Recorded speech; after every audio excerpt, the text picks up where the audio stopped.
Sa ngalan ng Ama at ng Anak at ng Espiritu Santo. Amen. Sumainyo ang Panginoon. At sumayo rin.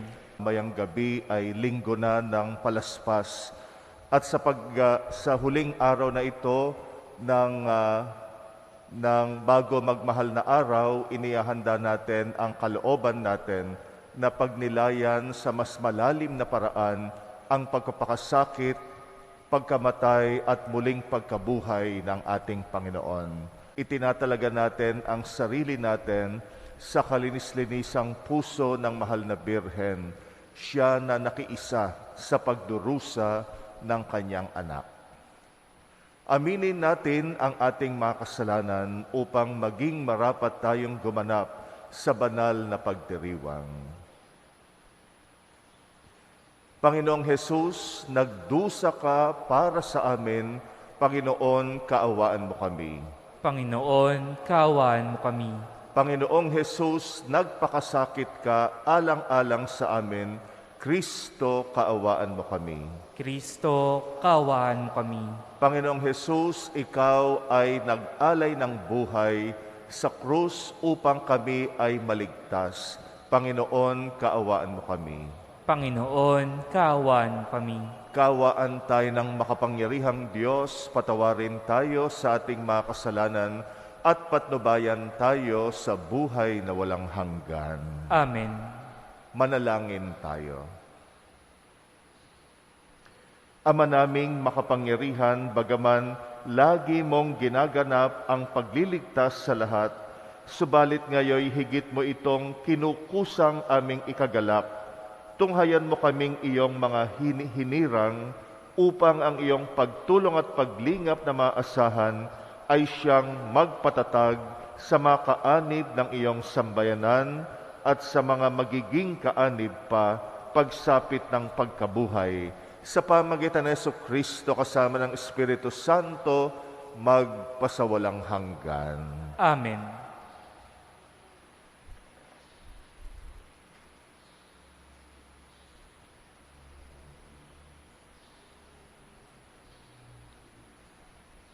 Pagbasa mula sa aklat ni Propeta Ezekiel.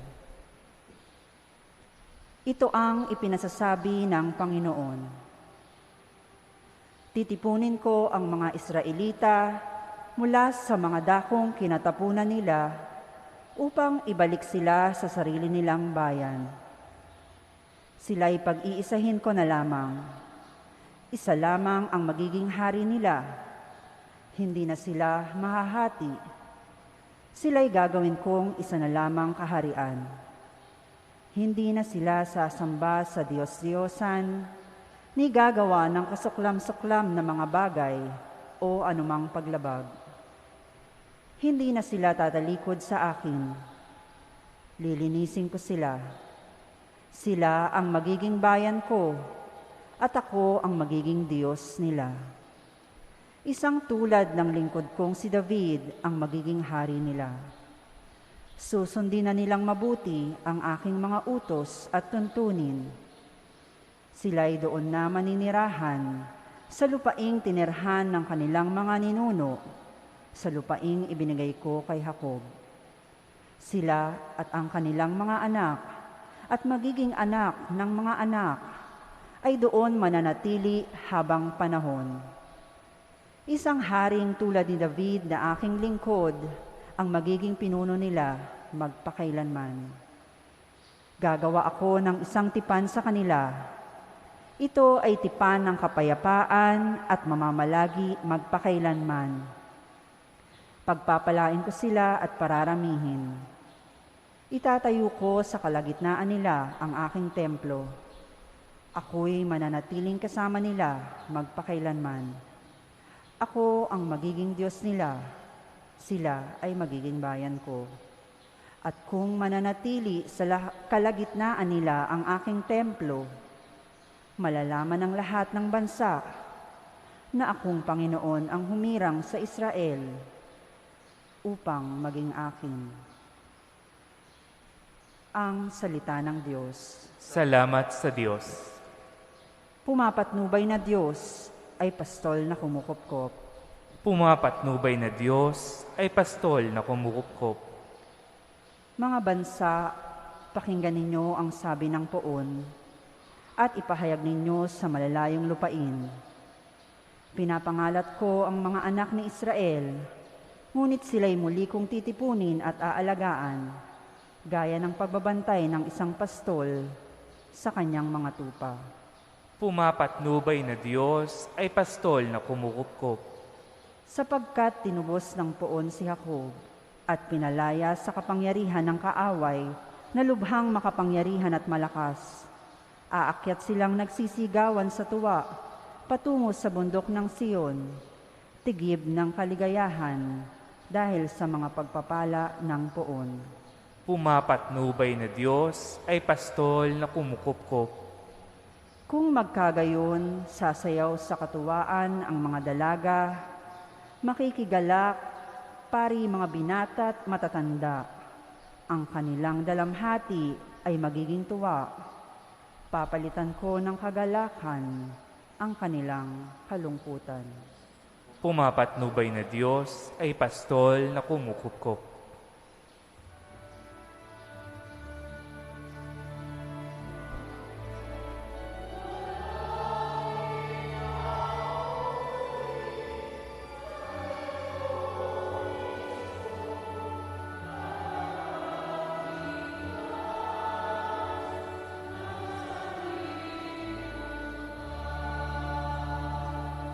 Tayo pong lahat, sinabi ng poong mahal, kasamaan ay layuan, kasalanay pagsisihan, kayo ay magbagong buhay, magbalik loob na tunay.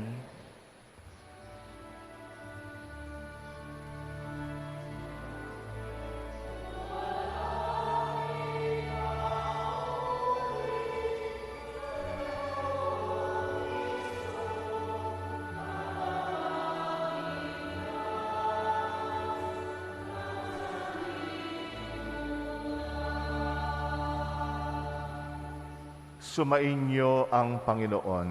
At sumayirin, Ang mabuting balita ng Panginoon ayon kay San Juan. papuri sa iyo, Panginoon. Noong panahong iyon, marami sa mga Hudyong dumalaw kay Maria ang nakakita sa ginawa ni Jesus at nanalig sa Kanya. Ngunit ang ilan sa kanila ay pumunta sa mga Pariseyo at ibinalita ang ginawa ni Jesus. Kaya tinipon ng mga punong saserdote at ng mga Pariseyo ang mga kagawad ng Sanedrin. Ano ang gagawin natin? Wika nila. Gumagawa ng maraming kababalaghan ang taong ito. Kung siya'y pababayaan natin, mananampalataya sa kanya ang lahat. Paririto ang mga Romano at wawasakin ang templo at ang ating bansa.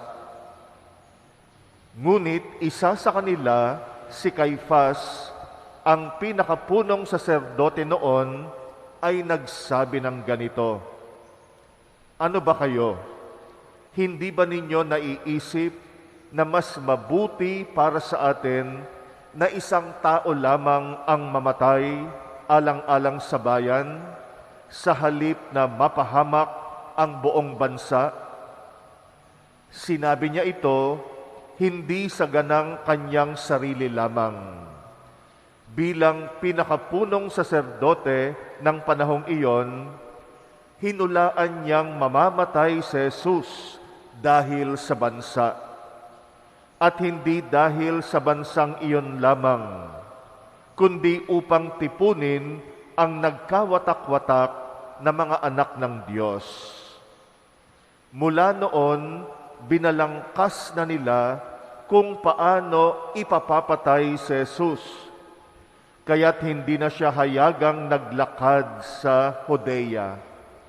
Sa halip, siya'y nagpunta sa Ephraim, isang bayang malapit sa ilang, at doon siya nanirahang kasama ng kanyang mga alagad.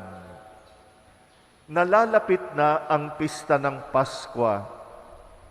Maraming tagalalawigan ang pumunta sa Jerusalem bago magpaskwa upang isagawa ang paglilinis ayon sa kautusan. Hindi nila nakita si Jesus sa templo, kaya't nagtanungan sila, "Ano sa akala ninyo? Paririto kaya sa pista o hindi?" Ipinag-utos ng mga punong saserdote at ng mga pariseyo na ituro ng sino mang nakakaalam kung nasaan si Jesus upang siya'y maipadakip nila.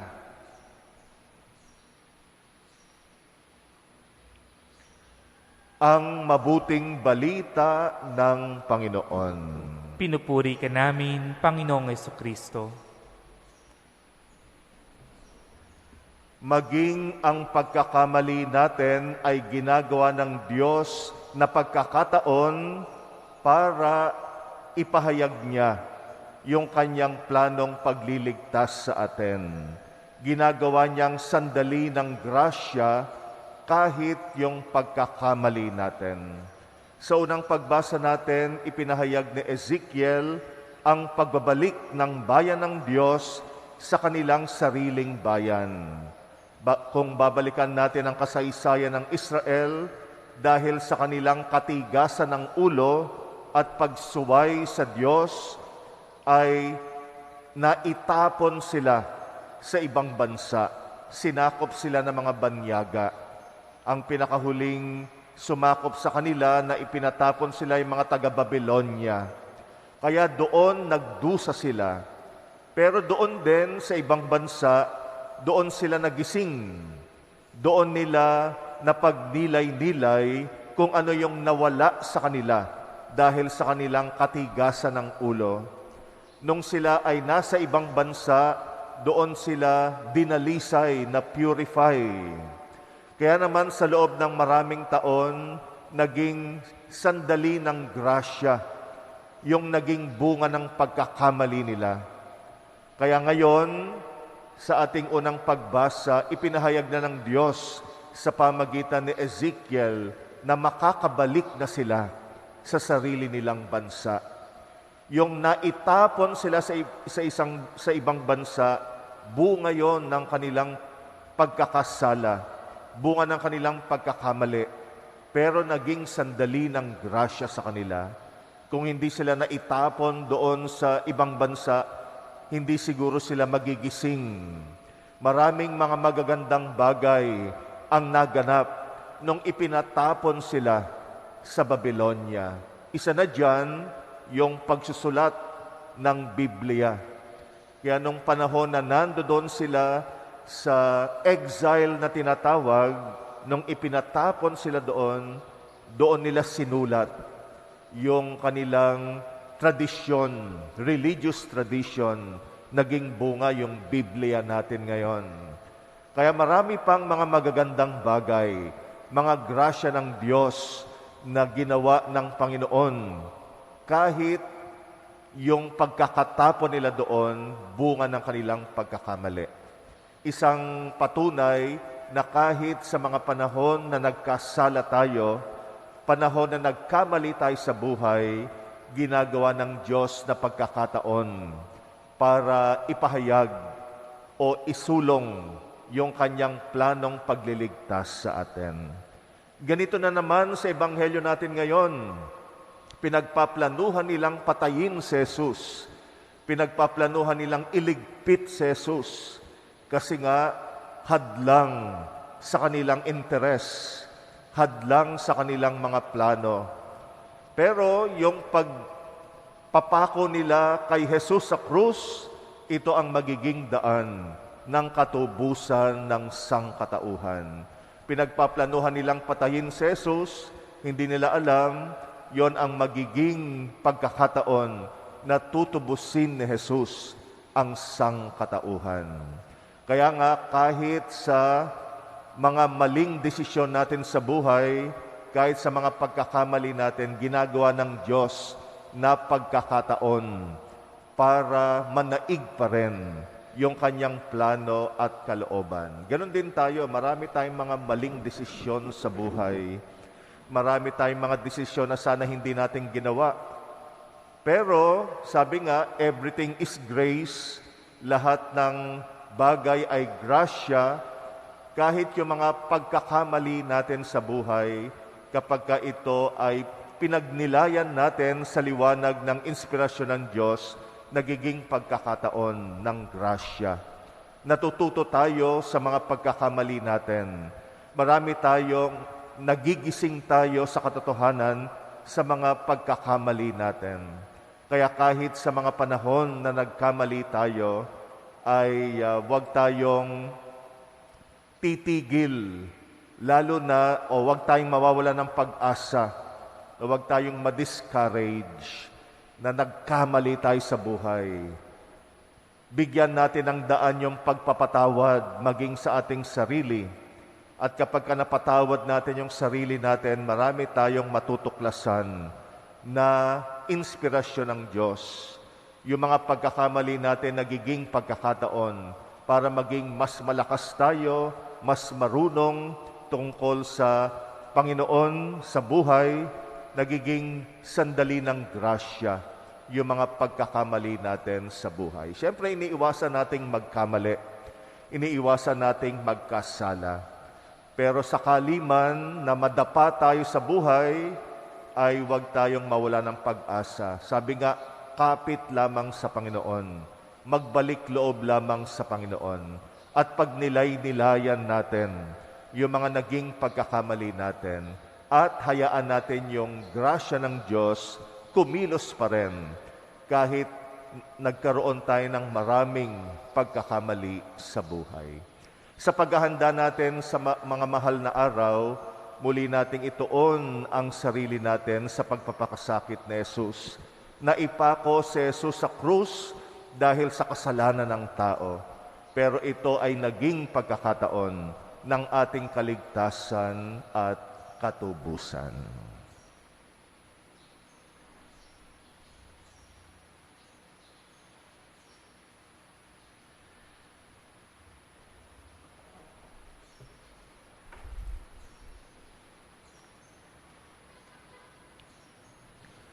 Manalangin tayo sa Diyos na ating Ama upang tulad ni Kristo maging matatag tayo sa pagharap sa buhay at sa mga pagsubok maging sa kamatayan, alang-alang sa buhay at paglago para sa ating mga sarili at para sa iba.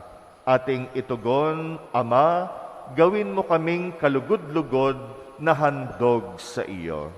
Ama, gawin mo kaming kalugod-lugod na handog sa iyo.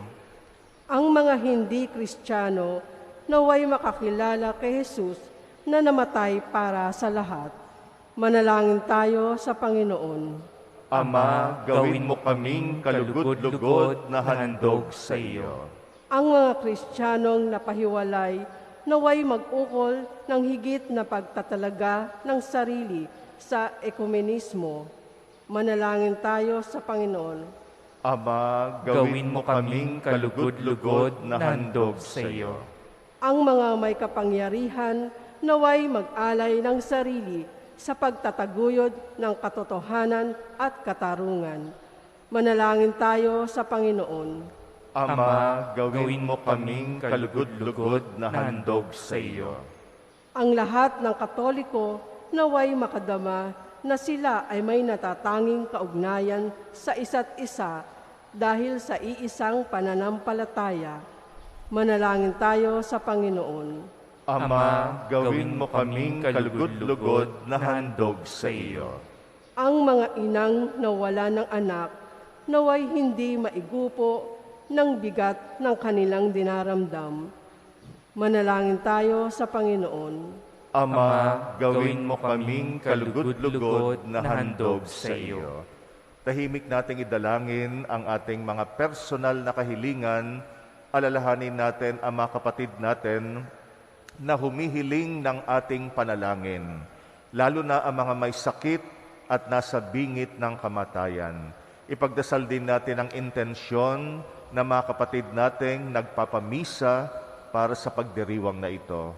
alalahanin natin ang kanilang mga kahilingan. Tahimik natin itong ipanalangin.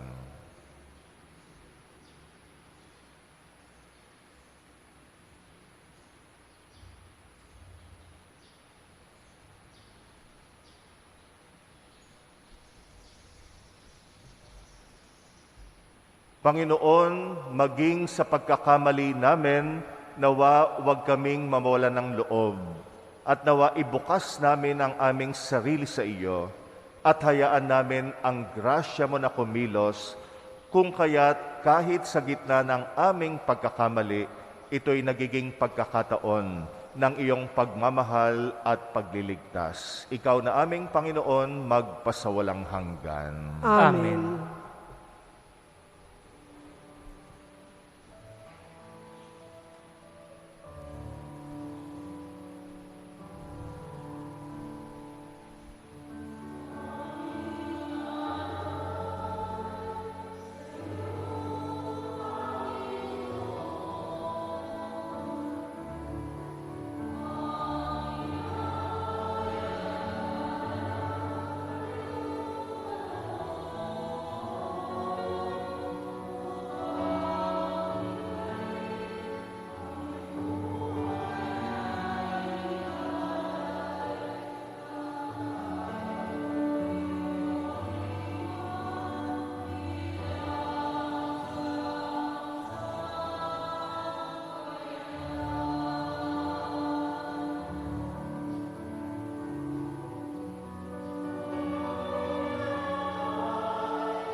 Manalangin kay mga kapatid upang ang paghahain natin kalugdan ng Diyos amang makapangyarihan.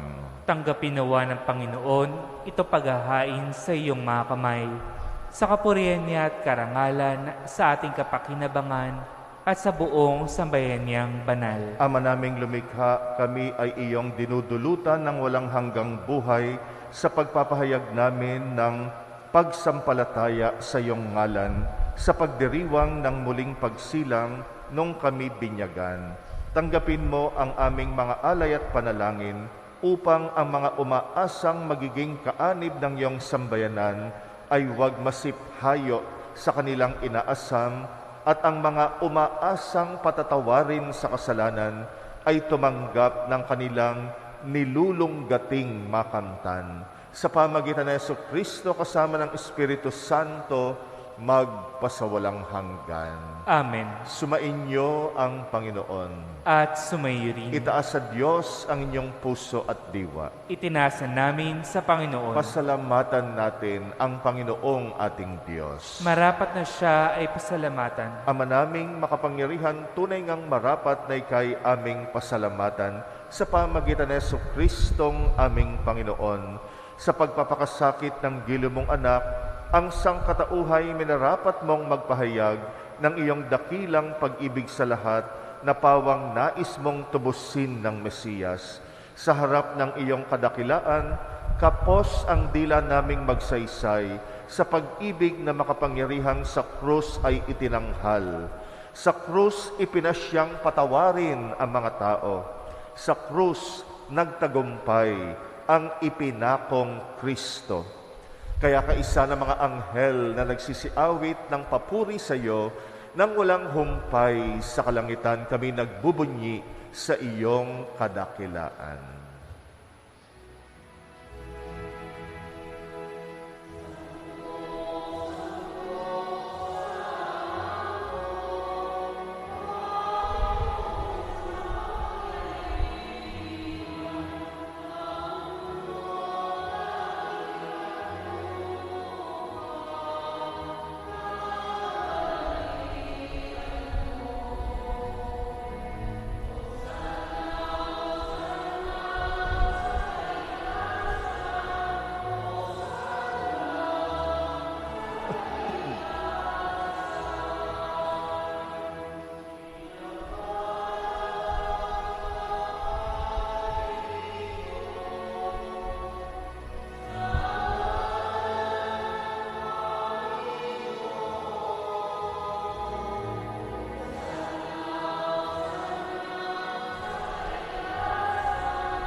Ama naming banal, ikaw ang bukal ng tanang kabanalan. Kaya't sa pamagitan ng iyong Espiritu, gawin mong banal ang mga kaloob na ito upang para sa amin ay maging katawan at dugo ng aming Panginoong Jesucristo. Bago niya pinagtisang kusang loob na maging handog, hinawakan niya ang tinapay, pinasalamatan kanya, pinaghati-hati niya yon, iniabot sa kanyang mga alagad at sinabi, "Tanggapin ninyong lahat ito at kanin. Ito ang aking katawan na ihahandog para sa inyo."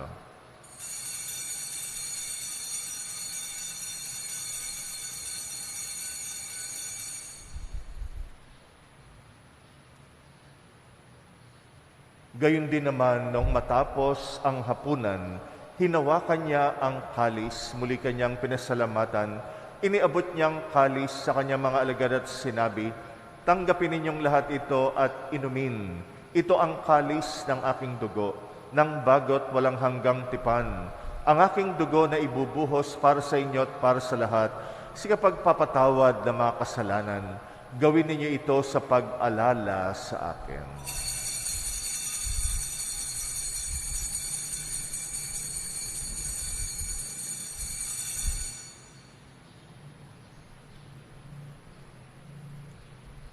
Ang misteryo ng pananampalataya.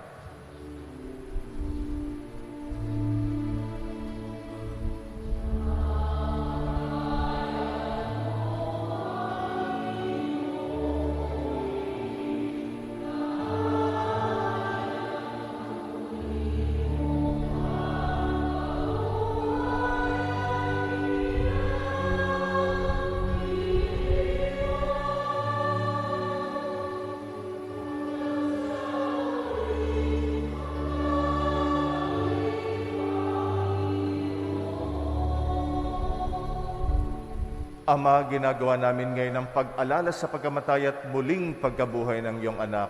Kaya't inaalay namin sa iyo ang tinapay na nagbibigay buhay at ang kalis na nagkakaloob ng kaligtasan.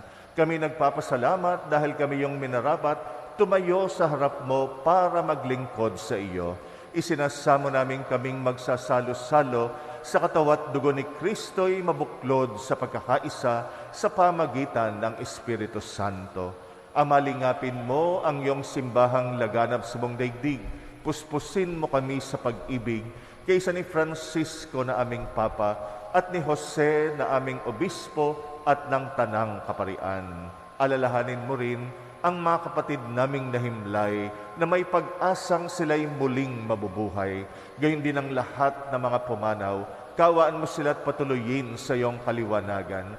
Kaawaan mo at pagindapatin kaming lahat makasalo sa iyong buhay na walang wakas. Kaysa ng mahal na Birheng Maria na ina ng Diyos, ng kabiyak ng puso niyang si San Jose, kaysa ng mga apostol at ang lahat ng mga banal na namuhay dito sa daigdig ng kalugod-lugod sa iyo, maipagdiwang nawa namin ang pagpupuri sa ikrarangal mo sa pamagitan ng iyong anak na aming Panginoong Hesukristo.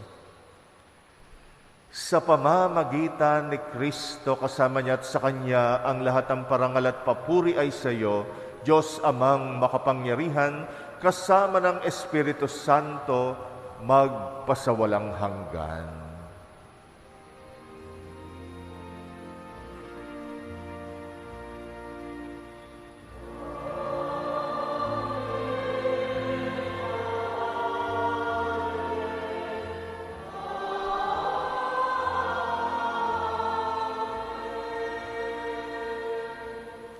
Manalangin tayo sa ating Amang nagpapatawad ng ating mga pagkakamali, alinsunod sa turo sa atin ng Panginoong Hesus.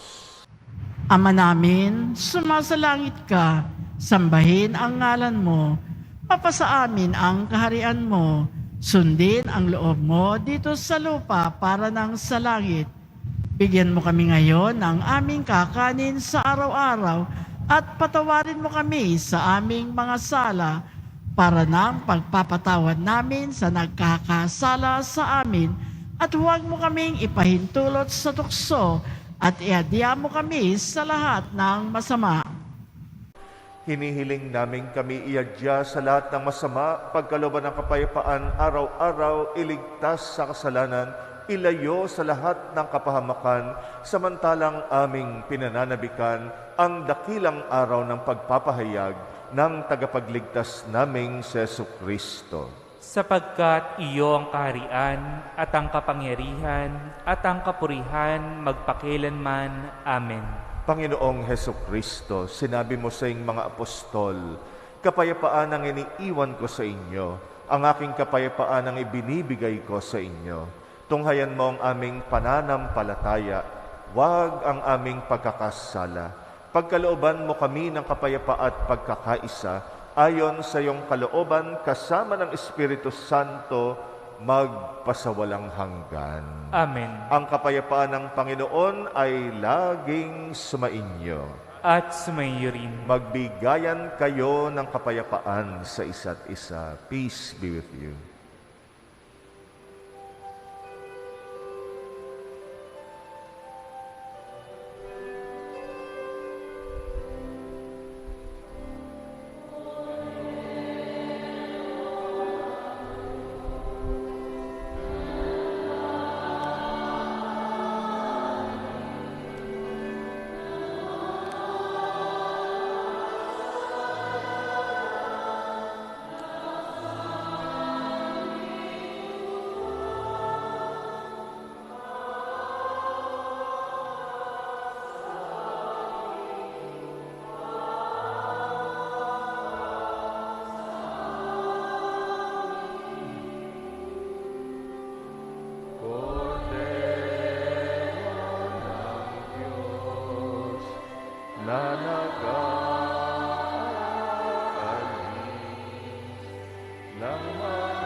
Narito ang kordero ng Diyos na nag-aalis ng mga kasalanan ng sanlibutan.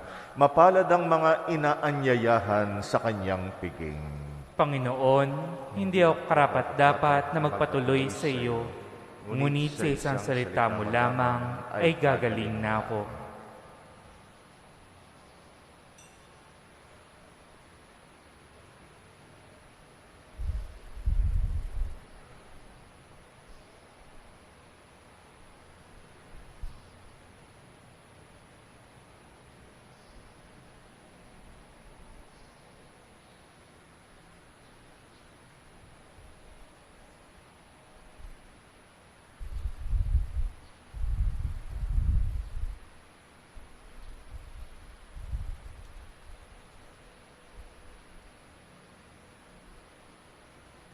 Ang katawan ni Kristo. Amen.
Manalangin tayo. Ama naming mapagmahal, kaming iyong pinapagsalo sa katawat dugo ng anak mo ay maging hindi nawa naiiba sa Kanya. Sa pagtataglay ng buhay mong sa amin ay Kanyang pamana, kasama ng Espiritu Santo magpasawalang hanggan. Amen. Sumainyo ang Panginoon. At sumayo rin. At pagpalain kayo ng makapangyarihang Diyos, Ama at Anak at Espiritu Santo. Amen. Tapos na ang ating misa, humayo kayong nagtitiwala sa pag-ibig ng Diyos. Salamat sa Diyos.